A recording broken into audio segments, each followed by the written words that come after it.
Hello from sunny Athens, Greece. This is Josh Friedman coming to you from outside the Greek parliament, where at the moment crowds are gathering, I believe, to watch the changing of the guard, which might be very fitting because today there could be just that inside rather than outside the parliament. Today is July 7th, 2019, and it is snap election day here in Greece.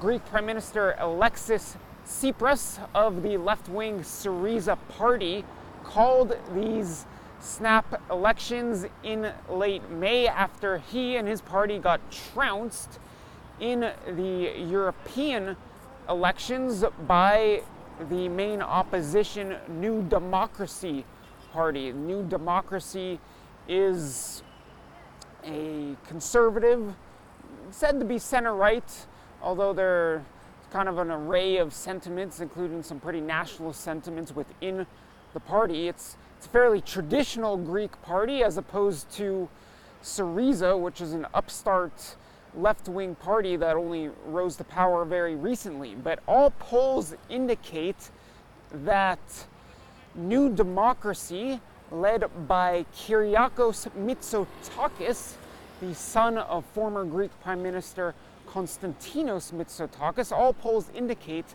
that New Democracy is expected to win today. Granted, who knows what could happen? It's a very hot day here in Greece. It's supposed to be about 35 degrees Celsius. It's been a scorcher all week.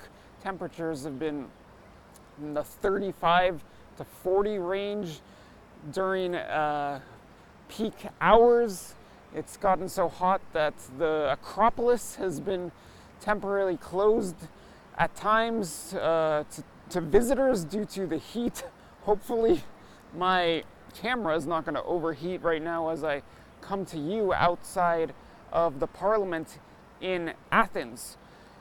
Let's recap how we got to this point, and then a little bit later on in this broadcast, I'm going to delve a little bit more into Mitsotakis, the Mitsotakis family, and their Bilderberg ties. So stay tuned for that. But first, the Syriza party rose to power in 2015 among widespread anger over the bailout process and the handling of the Greek debt crisis.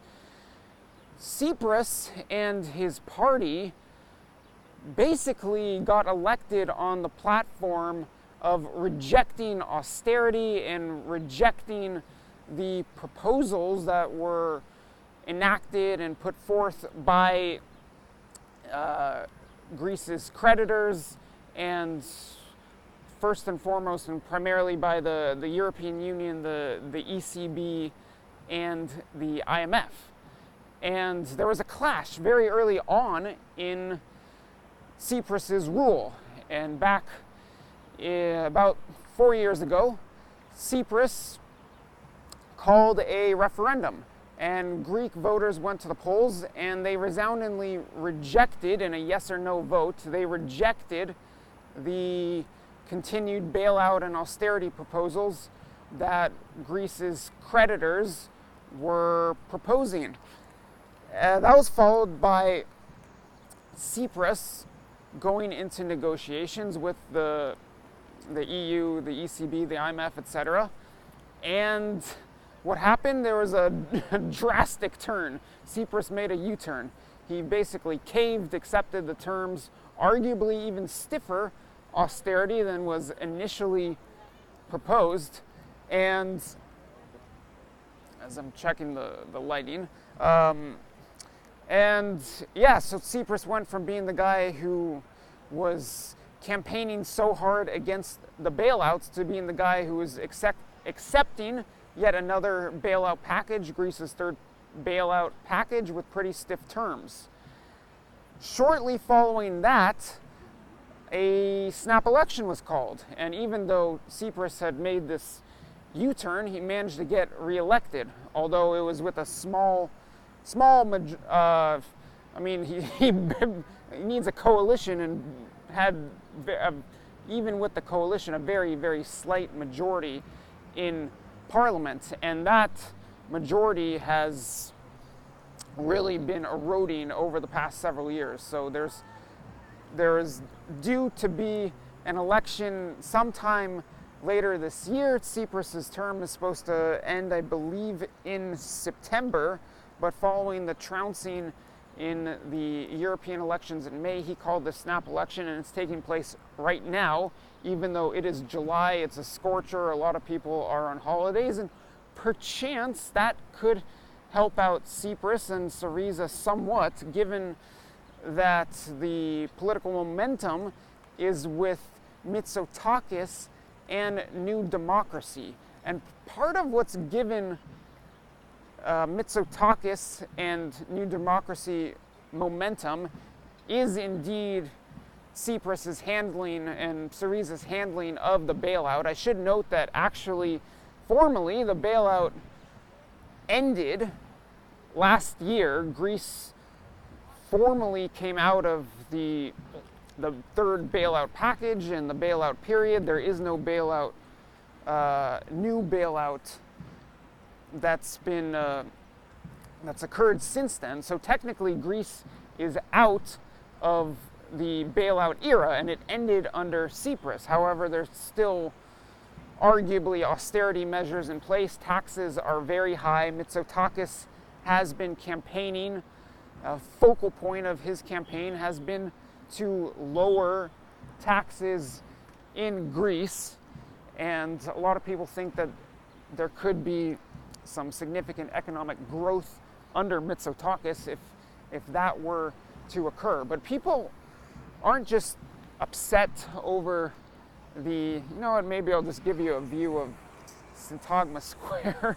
It is so bright here. I guess I'm not sure how well you can see the Parliament in the background. I guess you can see that there are a whole lot of people gathered here for what I presume is the changing of the guard. These are all tourists here. I haven't asked, but I'm guessing that they're not gathered outside the Parliament in order to monitor today's vote. But yeah, so there's a lot of frustration with Tsipras and Syriza over a lot more than just here is Syntagma Square, Constitution Square in in Athens. Well, yeah, it is the birthplace of democracy. Yeah, so frustration over other issues for sure, not just over the bailouts and the handling of the debt crisis. For one, there is something that I've talked about at length, not from Athens, but from Skopje and Thessaloniki. That's the Macedonian name deal. So last year, for those of you who haven't watched my numerous reports on it, last year there was a deal struck between Greece and Macedonia, now known as North Macedonia because of the deal, to end this 25-year dispute between the two countries and rename Macedonia North Macedonia. And in exchange for Skopje renaming its country, Greece gave up its objections to Macedonia joining NATO and in the future joining the EU, although who knows what will happen if Mitsotakis and New Democracy come to power. That it might be something worth monitoring, given that Mitsotakis has railed against that deal. The New Democracy Party has overwhelmingly been opposed to the deal that the Greek government struck with the Macedonian government, and in fact I think their opposition is pretty reflective of the sentiments around the country. As you saw last year when I reported to you from Thessaloniki, there was a whole lot of anger over the deal, particularly in the Macedonia region of Greece, up in northern Greece. Although there were huge protests down here in Athens as well, and a lot of people across the country, right or wrong, are very had been very upset over the Macedonian name deal, and that's been an issue that New Democracy has seized on as it tries to take power away from Syriza. There other things come up. Last year there were fires, deadly fires near Athens, and there was frustration over the handling of those. Just in general in Greece, in recent years, there's been no shortage of frustration, largely driven, almost entirely driven by the economy and the handling of the debt crisis, which New Democracy was very much involved in. New Democracy had been in power for some of the debt crisis, but that's so I'm saying. There's a Syriza campaign booth right behind me. What I'm saying is that the frustration over the economic issues has at times spiraled into frustration over other issues here in Greece. Now, who is Mitsotakis? Kyriakos Mitsotakis comes from what I guess is becoming a political dynasty here in Greece. Konstantinos Mitsotakis was prime minister about a quarter century ago, maybe a little more. Kyriakos only recently became head of the New Democracy Party, but he's got a lot of clout here. He's a former banker. He's, I believe, Harvard educated.